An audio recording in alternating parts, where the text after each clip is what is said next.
short version, the mid-'60s to the present. Into computers when they were almost room-sized machines. Oh, they were room-sized. The technicians actually wore white coats. It was amusing. And there were no monitors. We didn't ever dream of what we have today. No one did. So you left the States about 18 years ago and went to France, obviously. Yeah, I went to New York. I was a musical director for La Mama Theater there. We went on a tour to Europe, and I saw Paris. And I decided to stay. And a couple months turned into a couple years, turned into even more. And before you knew it, it was 1988. Fair to say that the minutes we have don't do justice to the length of your background, your resume, so to speak. But among your accomplishments are scoring some well-known video games. Yeah. Which ones? Well, I used to want to write music for films. You know, that was a dream. These are like movie scores, really, the games. Except the player decides where to go to. Do you go to get the princess first? Do you go to the dungeon first? Whatever. So as the computers have gotten good enough to recreate music, and as one can see, you suddenly need dungeon music and princess music and the different things. I've done music for, recently SimCity and Jigsaw and Defender of the Crown and Expressing. I'm going to play some of the music from that later. This is music you have to win the game to hear. Right, you often don't hear the best part. Well, you think you've won, and of course you've been betrayed or something, and you get, you didn't kill the parrot on time or something like that. Tell us about your works of computer art. How did that begin? Well, as soon as I discovered that the computers can create sound, I started playing in public. And I would use the computers, this is about 6, 7 years now. And I would use the computers to design things on the screen. And bit by bit, I started making hard copies of these. And from having a few group shows, I have just had a one-man show here in Portland. We're going to show you a couple of these works here. In fact, why don't we put a couple up and let you describe what we have. Yeah, this is called the Pharaoh. Pharaoh? Yeah, and this is a... These are two images that are from part of my live show. This is written in a fourth language. This is a computer language. And these are things that are in motion, and they sort of link together with the music. Let's do another if we can there. Yeah, sure. Okay, what's next? This is called Yellow Tower. And it's a similar process where these colors just sweep across in time with the music as I create the music, you see. There's another. Yeah, this is Le Nouveau Grimace du Vieux Singe, which in English literally would be the old dog's new trick, sort of. In just a moment, you're going to hear Jim with his musical accompaniment to some of his computer art pieces. You can see these in Portland at the Abakai Gallery of Computer Art, which is at 312 Northwest 10th. Before we get into these two pieces, could you just briefly tell us what we're going to hear? Well, okay, I'm going to do a couple pieces. One is called What's a Million When You Have a Billion? I wrote that last June with all the current events from the Orient. I was moved to do that. The other is Expressing. It's one of the games I've written. And I'll play a little of both the funny sax and the real one. Jim Cuomo.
Welcome to the Amiga Gallery of Computer Art. This is Daria. And I'm Jim Cuomo.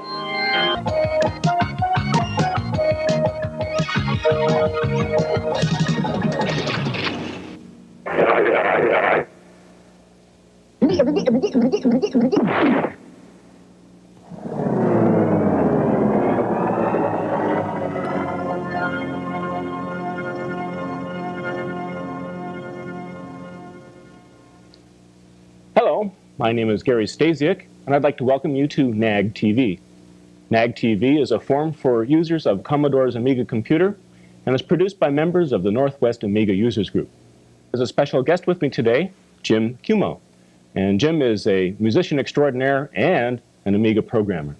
And basically, welcome to NAG-TV, Jim. Thank you, Gary. Thank you. It's a pleasure to be here. Didn't know you were around. Well, Looks great so far. Tell us a little bit about yourself. Well, I've been a traveler for most of my life, and music has been the motive force in that travel. I've been spending most of my last 20 years in Europe. I'm back now to America. Came back a couple years ago, and it's taken me this long to find Portland. And I'm staying, I guess. I like it here. Well, we're really glad you're here. You have a real interesting instrument here, and I know you have a piece you want to play for us that is MIDI controlled with this. Tell us how you. Well, this is a MIDI horn that just operates as a trigger to a synthesizer. And then we have some Amigas, of course, that are going to generate some of the background music and some of the graphics. This technically is not computer-driven MIDI stuff. I'm just using this as a trigger, but you'll see. There'll be some later. All right. Let's. What's the name of the piece you? This is called Pike. It was written in Colorado, evidently.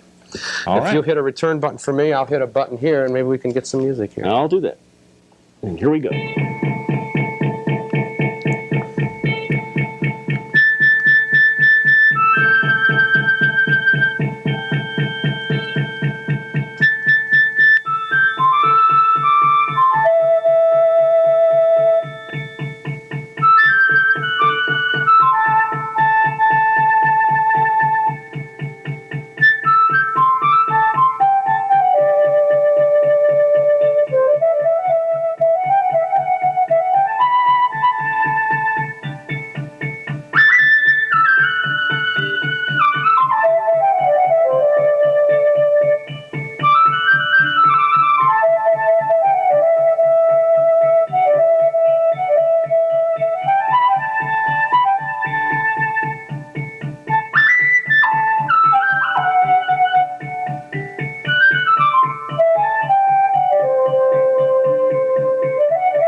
Wow, Jim, that was absolutely marvelous. Thank you, thank you. I love those graphics. And how did you generate those? Well, that's all in a program written in JForth.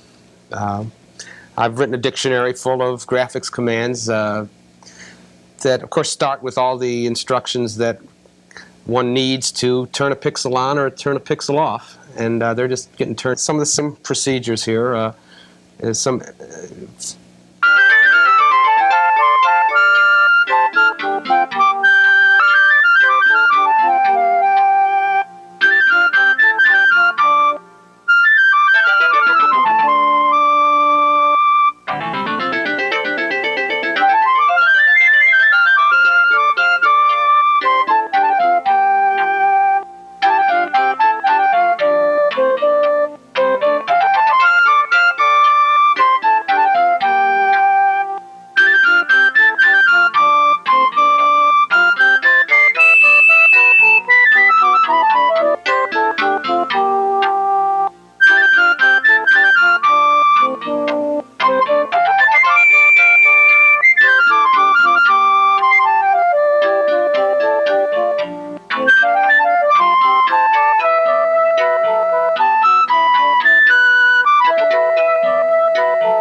Jim Cuomo, and I have something to chat about Jim with you. First of all, you notice he was using a real saxophone this time.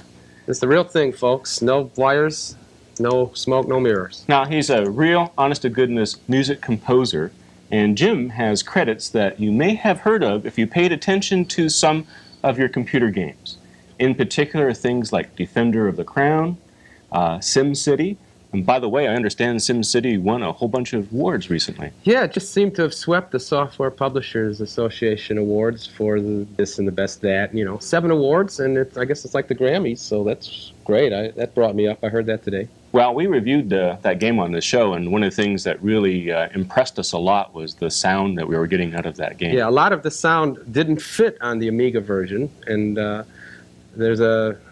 my full score is on the CD-ROM version, which has come out now. And that will change everything. Oh, yeah, but not many have seen that. It's beautiful, though. Well, tell us about that, then. Well, since we've on the verge of all this memory with the CD-ROMs, a writable ROM on a compact disc, graphics and music ceased to be a problem. We've always had problem getting enough memory to put stuff on, and, you know, most of my samples have always been cut down and everything. Now there's memory galore.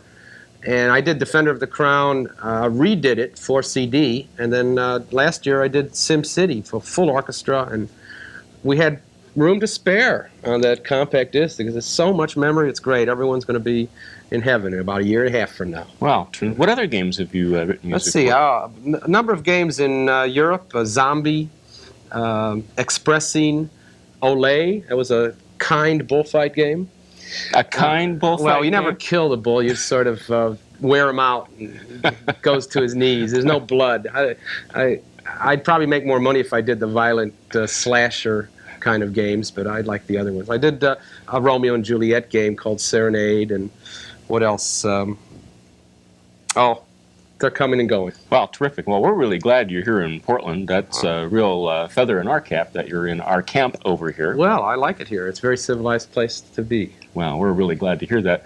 Tell us a little bit more about how you use the Amiga and MIDI. I noticed that some of these programs where you heard the background music, you're using Sonics. Yeah, I use Sonics sometimes just to trigger the Amiga. I don't use the MIDI control very much. When I use the MIDI saxophone, of course, I got a wire coming out of it, as you see. But the background sounds were all just the Amiga doing that. I'm used to writing for games. MIDI control is secondary to me. Not many games are being written with the thought that the end consumer has a synthesizer all set up at home. And he's going to patch himself all in and go. Patch him up to play the game. That's hardly the way it's done. So having gotten used to actually tweaking the chip, and you know, there's a lot in that Amiga with 4 channels, and each one's like a synthesizer. You can get most sounds and most samples, and it's just more memory. Most people, of course, use MIDI directly into the synthesizer and use any computer. Amiga, of course, has excellent programs for that. And that just triggers it. It seems to me always the computer is hardly even running 5% of what it can do when it's running a sequencer program. It's just sending numbers across, you know. That's true. Okay. You have a song coming up that does use the Amiga voices. Yeah, I've done one that I'm very pleased with. It's a more contemporary sound than even those that we've heard today. But it's called Trees. It was written in Orleans, and I don't mean New Orleans, I mean Old Orleans. Wow, fantastic. So you're going to do that for us? Yeah, now? it's called Trees, and it's just with some graphics, and it's all the MIDI channels and all the Amiga channels just going, and there's not try to impress anyone. It's just music, folks. So here you go. Well, we're going to enjoy this.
And that was Trees by Jim Cuomo, all synthesized on the Amiga. How did you go about discovering the Amiga, Jim? Well, when I got engaged to do the music to Defender of the Crown back in '86, they told me about this new computer they were going to use. And that was it. So I rushed out and got one, and it's changed everything because I use it on stage a lot. You've heard some of the music I do with the graphics. No, I couldn't have done what I do on stage with anything else, short of thousands and thousands of dollars worth of stuff. Can you tell what's going on with the Amiga in Europe? Well, the Amiga got a late start. One of its rivals that starts with an A got into all the studios because they had a MIDI box in the machine, as if that was a big deal. And everyone said, oh, this must be better for music. And all the studios have those, and then those black and white computers that company in California sell. They are in all the studios, and Amiga took a while to get accepted. Now, all the video work and all the graphic work, of course, Amiga has taken over. There's a lot of marvelous programs out for all levels. But as far as music, not many are using it now. Use it for music alone, and I think I might be one of the few who use it for both. Well, speaking of Jim Cuomo, are you exhibiting in town? I have some the graphics you saw today. They're being shown this month at DN on North 10th, and I have a show starting in 1 month in New York City. In New York? Yeah, and in fact, it'll be in the end of May. I'm going to display at La Mama Galleria, and I'll do a couple concerts, and then I'll come home broke, but famous. Home being Portland. Well, there you have Jim Cuomo exhibiting in New York, so if you want to catch a show and you happen to be in New York, take it in. And hopefully Jim will have some shows back here in Portland this summer. Oh, yeah, there'll be something planned very soon. I'll let you know. Good. We'll look forward to it. Thank you.